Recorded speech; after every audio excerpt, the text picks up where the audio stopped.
Bismillahirrahmanirrahim. Assalamualaikum warahmatullahi wabarakatuh.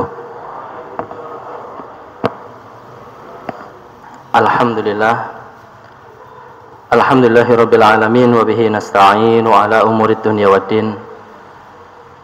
Wassalatu wassalamu ala asyrafil anbiya'i wal mursalin wa ala alihi wa sahbihi ajma'in.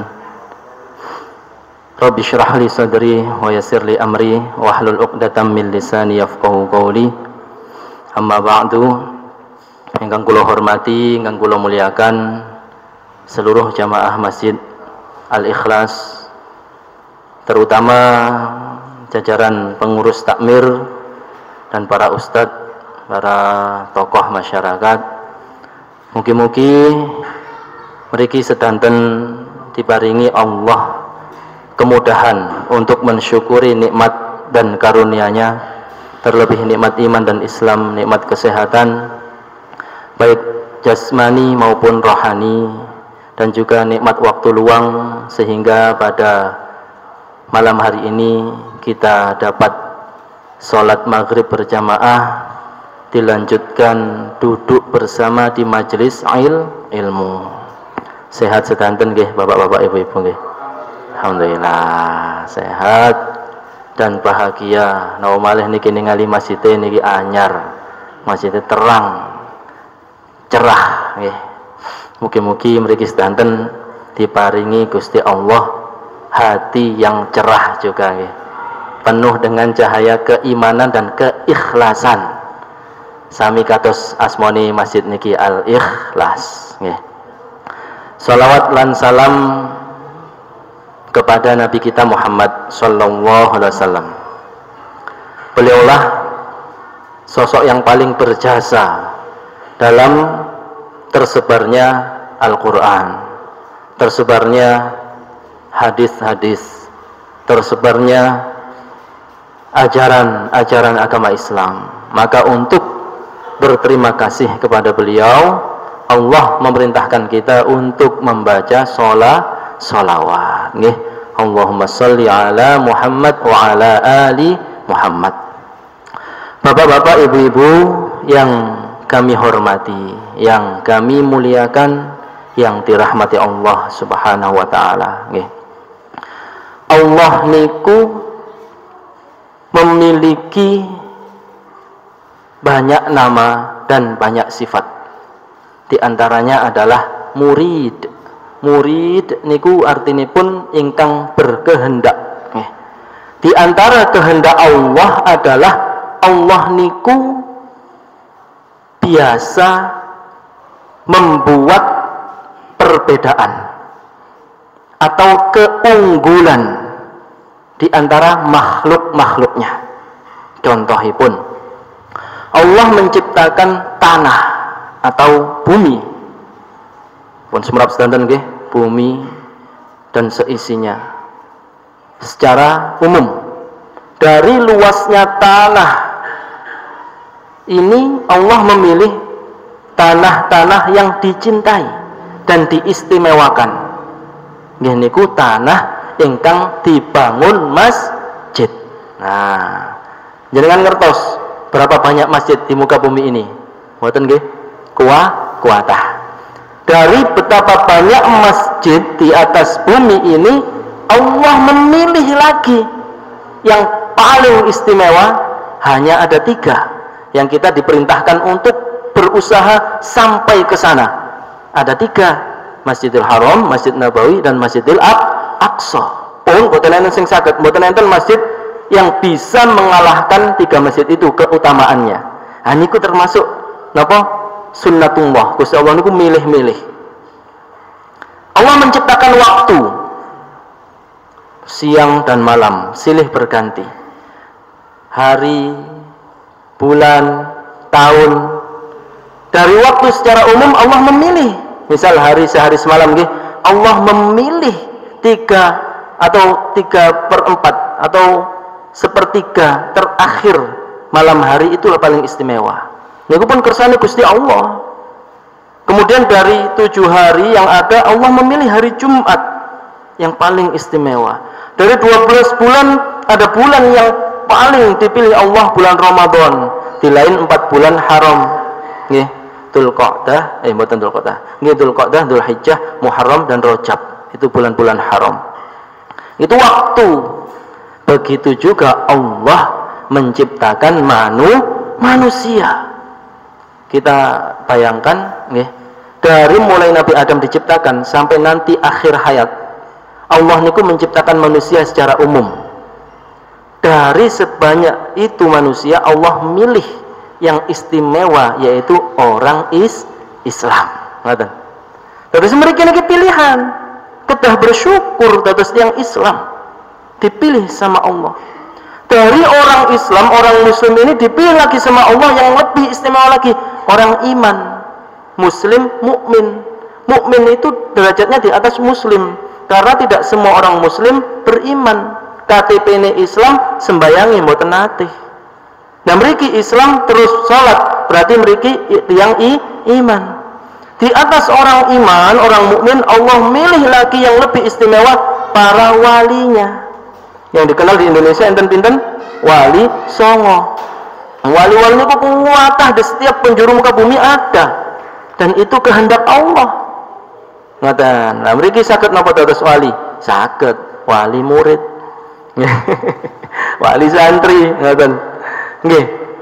Di atas para wali Gusti Allah milih para nabi. Di atas para nabi Gusti Allah milih lagi yang lebih istimewa, para rasul. Dari sekian banyak nabi dan rasul, Allah memilih 5 orang ulul azmi. Dari 5 orang ulul azmi, Allah milih 1 yang paling istimewa, Nabi Muhammad sallallahu alaihi wasallam. Pun niku kersane Gusti Allah. Lah kok mriki ditakdiraken dados umatnya Nabi Muhammad sallallahu alaihi wasallam kedah menyadari bahwa kita ini istimewa. Bayangkan sekian banyak manusia, ngoten urutan ini pun jelas nggih. Nah, itulah kenapa nggih.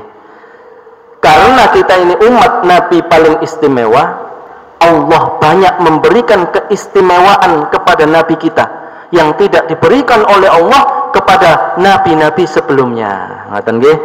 Nah, di antara keistimewaan yang diberi oleh Allah kepada nabi kita niku, yang insya Allah malam ini akan kita bahas. Nopo keistimewaannya? Ada di surat Saba ayat 28. Nggih. Surat Saba ayat 28, monggo menawi ditingali teng Al-Qur'an, ingkang beto Al-Qur'an utawi beto HP ada Al-Qur'annya, monggo ditingali. Kula wawasaken a'udzubillahi minasyaitonir rajim. Bismillahirrahmanirrahim. Wa ma arsalnaka illa kaffatan lin-nasi basyiran wa nadhira walakinna aktsaran nasi la ya'lamun. Artinipun dan wa niku dan nggih. Dan wa ma arsalnaka, dan tidaklah kami mengutusmu wahai Muhammad.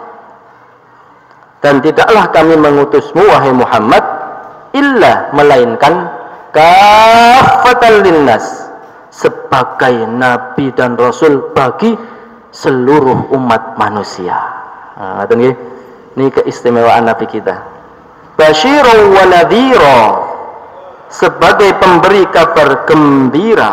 Nah, terus kabar gembira itu adalah surga bagi yang taat beragama. Wa nadhira, dan sebagai pemberi peringatan. Peringatan apa? Neraka bagi orang yang bermaksiat kepada Allah dan Rasul. Walakinna aktsarun nasi la ya'lamun, akan tetapi banyak di antara manusia yang tidak mengerti hal ini, termasuk tidak mengerti bahwa Nabi kita Muhammad sallallahu alaihi wasallam niku Nabi dan Rasul bagi seluruh umat manusia.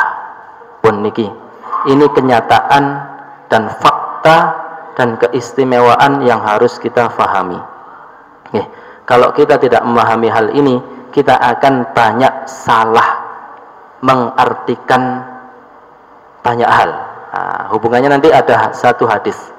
Ini kita membahas ayat ini terlebih dahulu, nanti saya hubungkan dengan satu hadis, yang mana satu hadis ini sebenarnya menjadi nikmat atau perekat umat, pemersatu umat, tapi ternyata justru menjadi fitnah dan pemecah belah umat. Napa hadisnya nggih riyen, niki ayat niki riyen didalami nggih. Bismillahirrahmanirrahim. Ini yang saya bawa niki kitab Tafsirul Qur'anil Azim. Niki asmane mboten familiar Bapak Ibu-ibu. Karena yang lebih familiar itu tafsir Ibnu Katsir, nggih. Terus tafsir Ibnu Katsir niku aslinipun asli nama aslinya Tafsirul Qur'anil Azim. Niki yang saya bawa nggih. Tafsirul Qur'anil Azim. Niki jilid 6. Halaman 540-541. Di sini saya akan membacakan tafsiran dari wa ma arsalnaka illa kafatan linnas, dan tidaklah kami mengutus wahai Muhammad melainkan bagi seluruh umat manusia. Nggih, di sini ditafsirkan yakni ilan nasi ammatan, yaitu kepada seluruh manusia secara umum. Wa qala Qatadah fi hadhil ayah. Imam Ibnu Katsir menukil pendapat Imam Qatadah ketika mentafsirkan ayat ini. Beliau berkata, arsalallahu Muhammadan sallallahu alaihi wasallam. Arsalan itu menjadikannya rasul, mengutusnya, mengutus Muhammad sallallahu alaihi wasallam ilal arabi wal ajami, nggih, kepada orang Arab dan non Arab. Artinya pun apa Pak? Bu, seluruh manusia. Ngoten nggih? Kan Arab dan non Arab, berarti seluruh manusia. Fa akramuhum 'alallahi atwa'uhum lillah. Maka orang yang paling mulia di sisi Allah adalah yang paling taat dan paling takwa kepada Allah. Ngoten nggih? Kemudian di sini juga disebutkan riwayat, ya, ciri-ciri tafsir Ibnu Katsir niku beliau mentafsirkan lebih banyak dengan hadis. Jadi di sini tuh riwayat-riwayat dinukil, dicantumkan di sini, ngoten nggih. Di sini Ikrimah, dari Ikrimah berkata, Sami'tu bin Abbas yaqul, saya mendengar Ibnu Abbas berkata, Innallaha faddala Muhammadan ala ahli samai wa ala al-anbiya. Nah niki ada hubungannya dengan penjelasan saya di awal tadi. Sesungguhnya Allah itu faddala itu mengafdolkan, mengutamakan sinten Muhammadan, yaitu Nabi Muhammad, ala ahli sama wa alal anbiya. Dan Rasulullah niku oleh Allah kedudukannya ditinggikan di atas penduduk langit dan penduduk bumi, bahkan para nabi. Ngoten nggih? Jelas nggih sampai teng mriki nggih? Qalu, tiang-tiang tangklep, ya Ibnu Abbas, fima faddalahu Allahu 'alal anbiya. Wahai Ibnu Abbas, bagaimana engkau bisa menjelaskan kepada kami bahwa Muhammad ini diutamakan oleh Allah di atas para nabi yang lain? Ngaten nggih? Qala, Ibnu Abbas menjawab dengan ayat Al-Qur'an.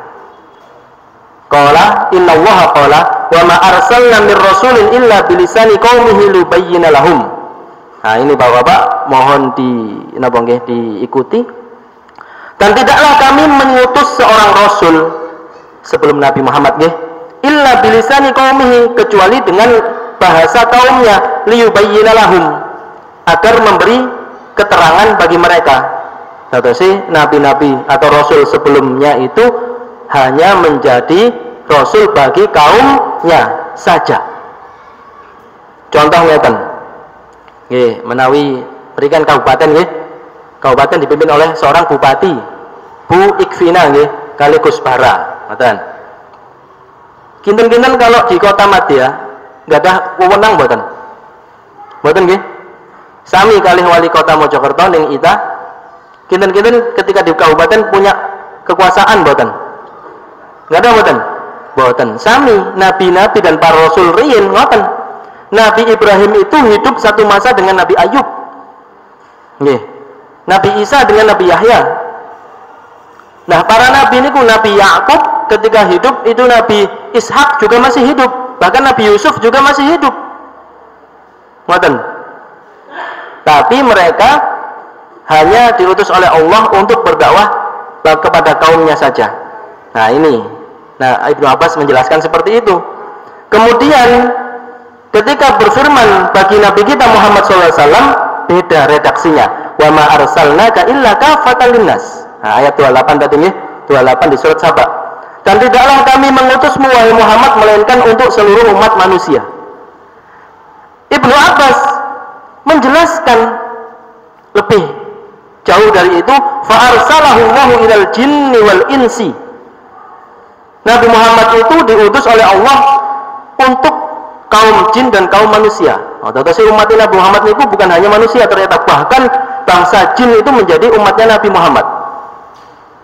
Jangan lek mboten percados, monggo dibuka juz 29 ada surat Al-Jin. Nah, surat Al-Jin itu menjelaskan bahwa kaum jin, bangsa jin itu mirengaken Al-Qur'an lalu beriman kepada Al-Qur'an. Ya napa? Ayat pertama dari surat Al-Jin. Qul uhiya ilayya annahu istama'a nafarun minal jinni faqalu inna sami'na qur'anan ajaba.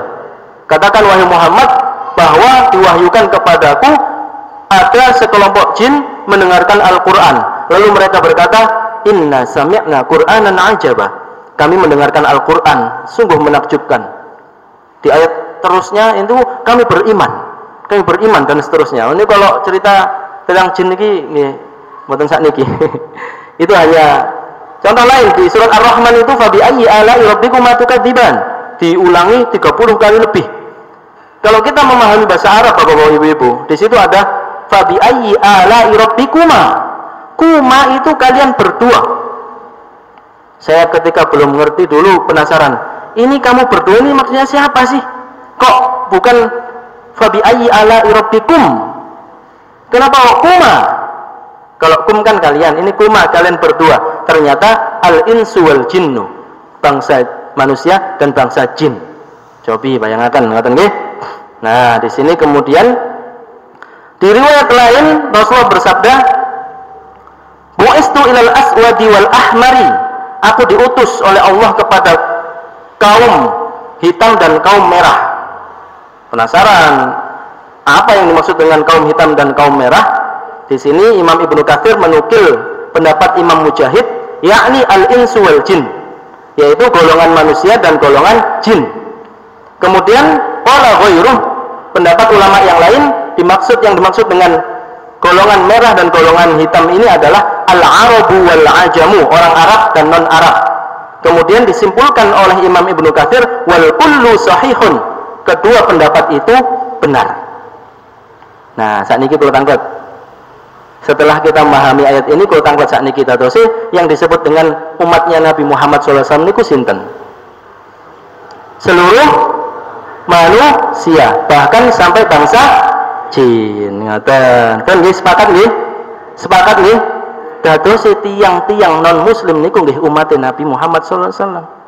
Bahkan orang ateis, orang majusi, orang Yahudi, orang Nasrani, sepakat nggih? Mereka semua umatnya siapa? Umatnya sinten? Nabi Muhammad Sallallahu Alaihi Wasallam. Pun niku sepakat pun, tidak bisa ditolak. Ini firman-Nya Allah. Buktinya, ketika Nabi kita Muhammad Sallallahu Alaihi Wasallam diutus menjadi Nabi, apakah ada saat itu orang Islam? Enten mboten? Mboten enten nggih? Dados ketika Rasulullah diangkat menjadi Nabi dan Rasul umur 40 tahun, jadi Nabi, 6 bulan kemudian turun wahyu kedua surat Al-Muddatsir 1-5, diangkat menjadi Rasul, diharuskan berdakwah. Saat itulah seluruh umat manusia menjadi umatnya yang harus diseru masuk Islam. Dados ada kesalahan jika kita menganggap bahwa umat Nabi adalah umat Islam saja. Kalau umat Nabi hanya umat Islam, kenapa kita diperintahkan untuk berdakwah agar orang lain juga masuk Islam? Bahkan di Muhammadiyah itu ada istilah umat ijabah dan umat dakwah. Terus nggih. Ngeten nggih. Nah niki lek mboten maos ke Muhammadiyahan mboten semerap niki. Ini pelajaran sekolah SMP ini. Ke Muhammadiyahan. Umat Islam itu kalau istilah di Muhammadiyah ada umat dakwah dan umat ijabah. Umat ijabah nggih sing pun masuk Islam. Umat dakwah orang yang belum Islam, ayo didakwahi masuk Islam. Ngoten lho. Pun nggih sepakat nggih. Dados tiyang ateis niku umat sinten? Nabi Muhammad sallallahu alaihi wasallam. Pun sepakat nggih. Pun kaget. Ngene kenyataane ngoten. Mungkin ndang enten sing kaget. Teman ta iku? Lha sing ngendikan Gusti Allah. Nah, ini hubungannya dengan suatu hadis yang pun kadung familiar, tapi ketika diterjemahkan ke bahasa Indonesia niku salah. Ngoten lho. Hubungannya adalah ada hadis pun kadung familiar, bunyinya ngeten. Nabi bersabda, "Taftariqu ummati ala salasin wa sab'ina firqatan kulluhum finnar," atau ada yang mengatakan kulluhunna finnar illa wahidah. Qalu wa ma hiya? Qala ahlus sunnah wal jamaah. Dalam riwayat yang lain qala ma ana alaihi wa ashabi. Nanti semerap hadis niku Pak. Nanti mboten paling, tapi lek terjemahan ini pun insyaallah semerap. Nggih, dua terjemahkan nggih. Nggih. Taftariqu ummati. Taftariqu niku artinipun terpecah belah atau terbagi-bagi. Nek damel kata-kata terpecah belah niku mboten ecok. Nggih, seakan-akan ya napa mboten terbagi-bagi mawon nggih. Iya, firqah itu kan bagian atau kelompok. Terkelompok-kelompokkan ngoten lho. Nggih, taftariqu. Saged dicek semua hadis yang membahas tentang ini, redaksinya menggunakan ummati, umatku, umatku terbagi-bagi. Ya tentu. Ala salasin wa sab'ina firqah, menjadi 73 golongan. Pun semerap nggih hadis niki. Semerap nggih. Tapi sayangnya yang beredar terjemahnya umat Islam. Niku fitnah besar. Redaksinya ummati diterjemahkan umat Islam. Jadi umat Islam merasa umat Islam ini terpecah menjadi 70 sekian golongan.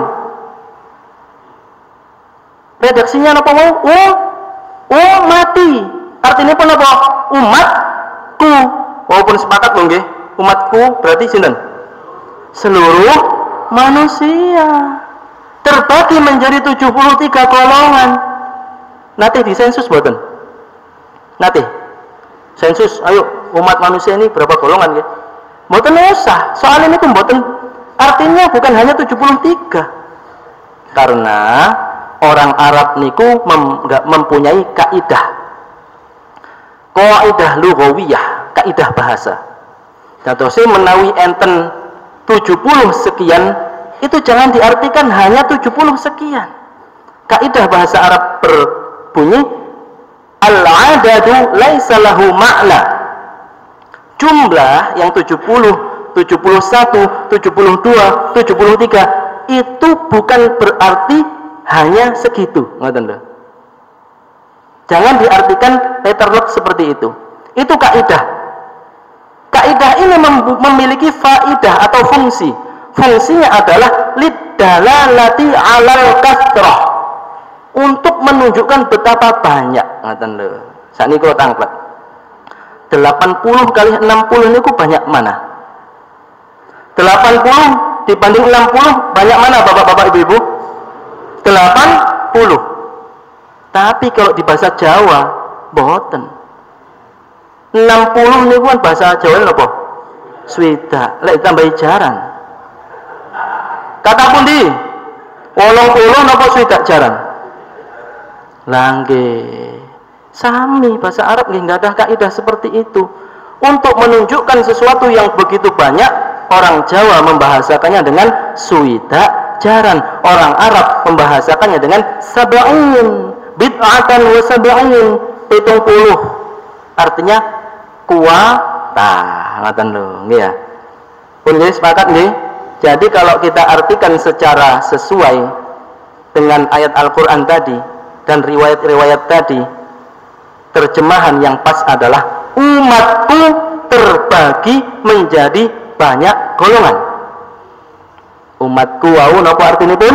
Seluruh manusia, dados nggih Yahudi, nggih Nasrani, nggih Majusi, nggih ateis, nggih Protestan, nggih Katolik, nggih Kipti, nggih niku sedanten umatnya Nabi Muhammad sallallahu alaihi wasallam pun itu. Rasulullah melanjutkan hadisnya dengan kalimat kulluhum finnar, semua masuk neraka illa wahidah, kecuali satu kelompok, satu golongan. Para sahabat kaget, sinten niku? Qalu wa ma hiya, qalu wa man hiya. Rasul, kelompok sinten niku yang selamat?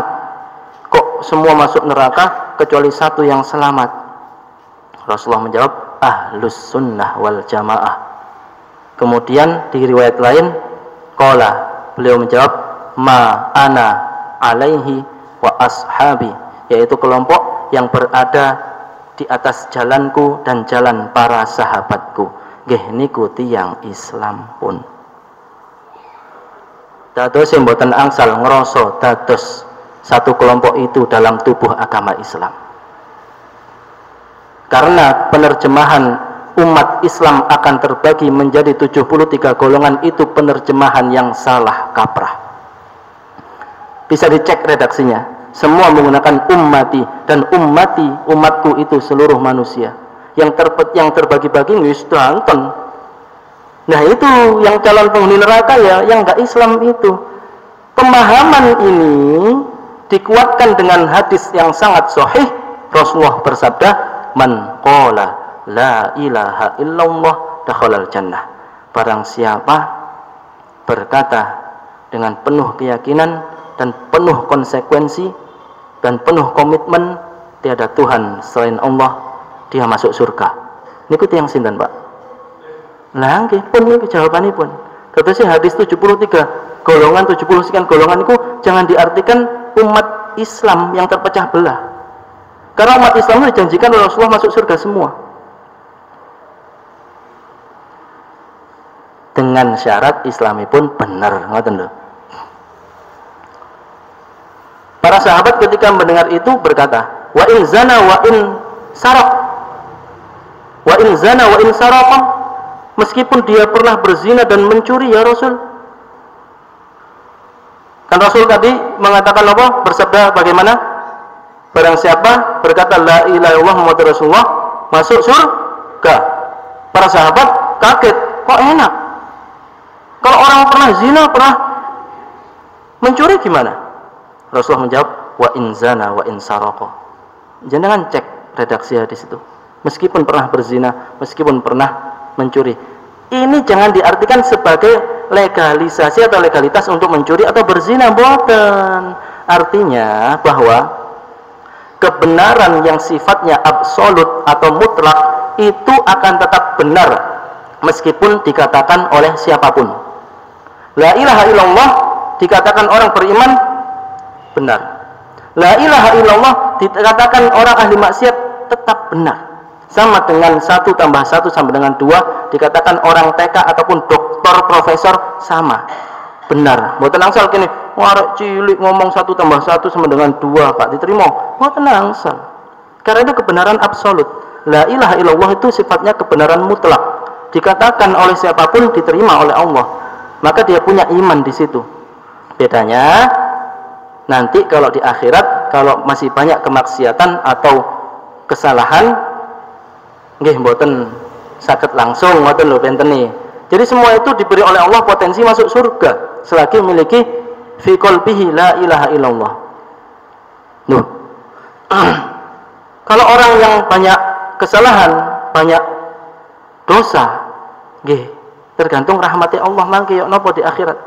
Ada karena ada orang-orang itu yang dijanjikan oleh Allah bi ghairi hisab, tanpa hisab, tanpa audit, tanpa hitung-hitung.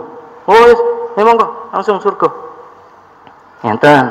Ada yang dihisab dulu, dibersihkan dulu di neraka. Sampai bagaimana? Nah, nanti tetap ada potensi masuk surga. Ngeten. Ini merupakan keistimewaan. Tadi di awal pun kula sampaikan bahwa Gusti Allah niku memiliki kebijaksanaan, memiliki kehendak untuk melebihkan satu ke atas lainnya di antara makhluk-makhluknya, termasuk para nabi. Rasulullah diberi keistimewaan menjadi nabi dan rasul bagi seluruh umat manusia. Dadosi ketika kita sudah memahami hal ini pun sampai kaget.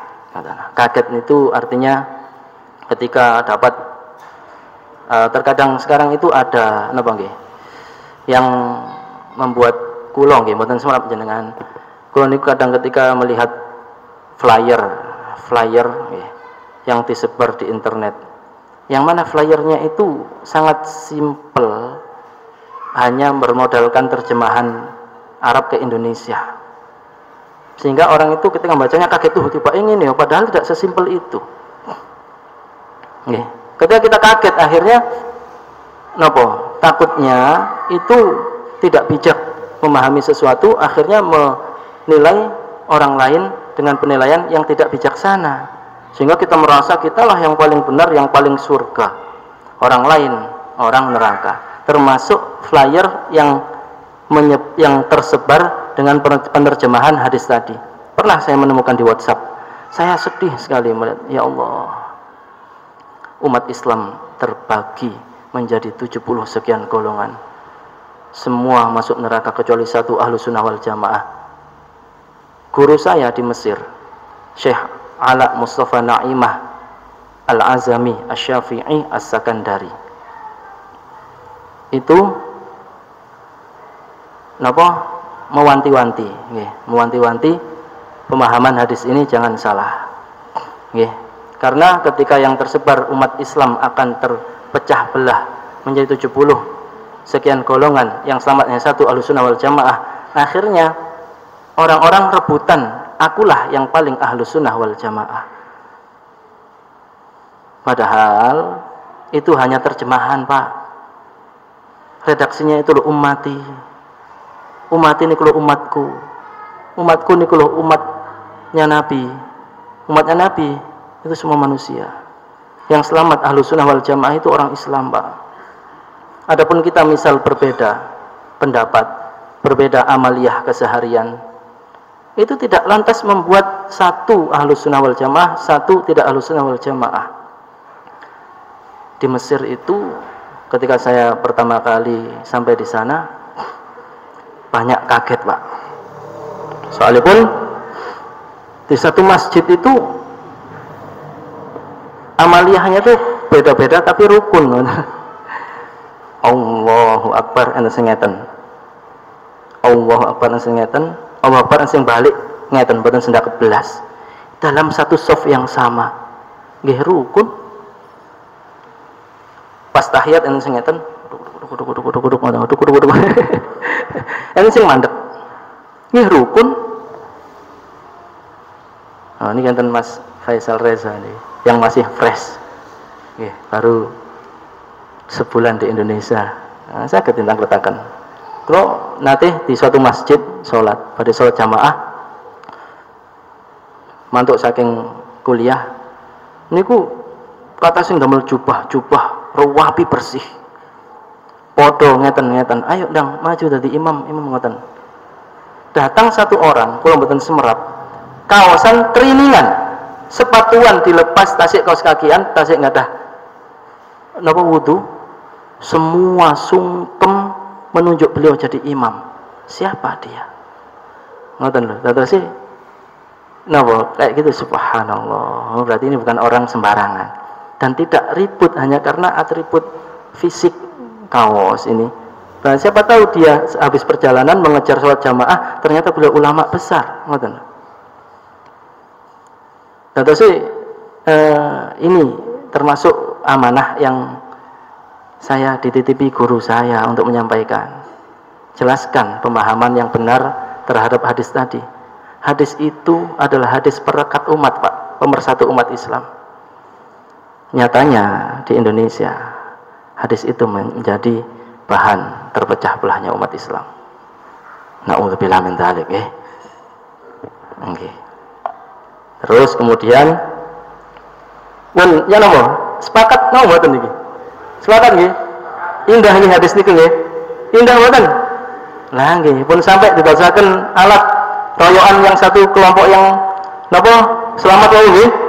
Nggih, selama kita disatukan la ilaha illallah Muhammadur Rasulullah, disatukan di bawah naungan rukun iman yang sama, rukun Islam yang sama, sholat fardu 5 waktu yang sama, kita satu, Bapak-bapak. Disatukan kiblat dengan Ka'bah yang sama, disatukan dengan Raudhah yang sama, disatukan dengan Hajar Aswad yang sama, disatukan dengan bacaan takbir yang sama, kita satu, Pak. Ummatan wahidah, umat yang satu. Dahulukan persamaan.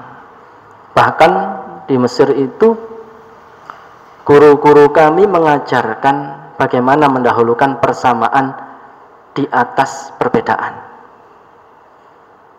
Syekh Azhar niku bahkan kepada orang Syiah itu masih mencari persamaannya untuk mendahulukan keharmonisan kemanusiaan. Oke lah, dia ini memang gak benar, tapi masih ada satu kesamaan kita masih sama dalam la ilaha illallah. Mereka ada yang mengatakan Muhammad bukan Rasulullah, tapi masih ada satu persamaan. Inilah yang kita jadikan bahan untuk bersatu. Itu cara guru kami mengajarkan agar umat Islam ini tidak mudah dipecah belah, diadu domba. Di saat Khalifah Umar bin Khattab memimpin umat Islam berangkat haji bersama para sahabat, para tabi'in, orang-orang mukmin diajak berangkat ke Mekah dari Madinah. Ketika sampai di Mekah akan menjalankan manasik haji, terjadi perbedaan pendapat dalam urusan ibadah yang hukumnya sunnah. Niki sunnah sanes sunnah Rasul nggih. Sunnah dalam istilah fikih niku kalau dilakukan berpahala, ditinggalkan tidak berdosa. Ngoten maksudnya sunnah itu loh nggih. Nggih, sunnah. Umar bin Khattab mengatakan, "Lho sing bener ngene." Mayoritas para sahabat menentang, "Sing bener ngene, Mar." Ngoten. Wis sembarang. Lanjut manasik haji sampai mantun. Pun isa ta niki, Pak. Ya napa niki? Sekedap malih nggih. Pun kadung cerita Umar bin Khattab. Nggih. Saya pun diwah. Umar bin Khattab nggih. Lanjut manasik haji. Pun mantun pas istirahat ngelumpuk-ngelumpuk, para sahabat yang tadi menentang Umar baru sadar, baru ingat, sing bener Umar tibake. Kenapa dia membiarkan kita melakukan sesuatu yang salah? Protes. Oh ya Umar, wahai Amirul Mukminin, wahai Umar, jenengan kan yang benar, kami yang salah. Kok jenengan ngalah? Padahal kami salah dan jenengan benar. Jawaban Umar bin Khattab napa, Pak, Bu? Khilafus sunnati mushkilah wal khilafu bainana mushkilatun akbar.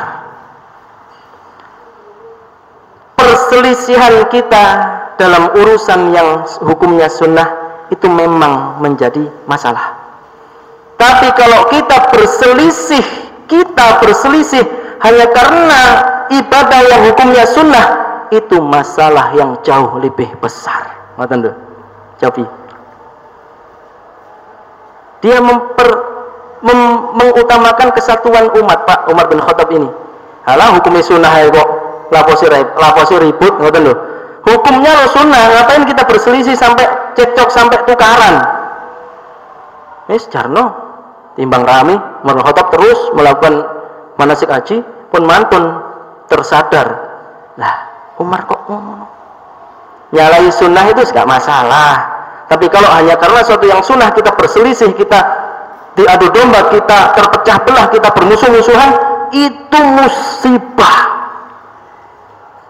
Nah, saat ini kenyataan di Indonesia seperti apa? Sing kene ngene, sing kene ngene, gak bolo. Sing tonggone ngene, sing tonggone ngene, acara gak ngundang, gak teko. Nah, itu loh hukumnya sunnah. Pun niki jenengan jabaraken piyambak, jenengan napa gathukaken piyambak ngoten. Ini kaidahnya, kaidah yang diucapkan oleh Umar bin Khattab. Umar bin Khattab niku bukan orang sembarangan. Rasulullah niku berpesan, ma'ana alaihi wa ashabi, yang ada di atas jalanku dan atas jalan sahabatku. Umar bin Khattab niku sahabatnya Rasulullah, jadi ucapannya itu bisa dijadikan pedoman. Khilafu sunnah muskilah wal khilafu bainana muskilatun akbar. Kita berselisih, menyelisih atau salah melakukan ibadah yang sunnah, gak apa-apa. Memang itu menjadi masalah, tapi itu lebih ringan dibandingkan kalau kita berselisih, tukaran, musuhan hanya karena sesuatu yang hukumnya sunnah. Pun ngoten. Setuju nggih? Setuju ngoten? Sepakat ngoten? Pun nggih, ngoten niki semakin bersatu nggih umat Islam nggih. Allahumma amin. Nggih pun cekap niku mawon ingkang saged kula sampaikan, niku wau amanah saking guru kula di Mesir diutus nyampaikan. Atau sih itu ilmiah, sangat ilmiah. Wabillahi taufik wal hidayah. Yang baik datang dari Allah, yang kurang berkenan atau salah kata itu datang dari saya sendiri. Terima kasih dan mohon maaf. Wassalamualaikum warahmatullahi wabarakatuh.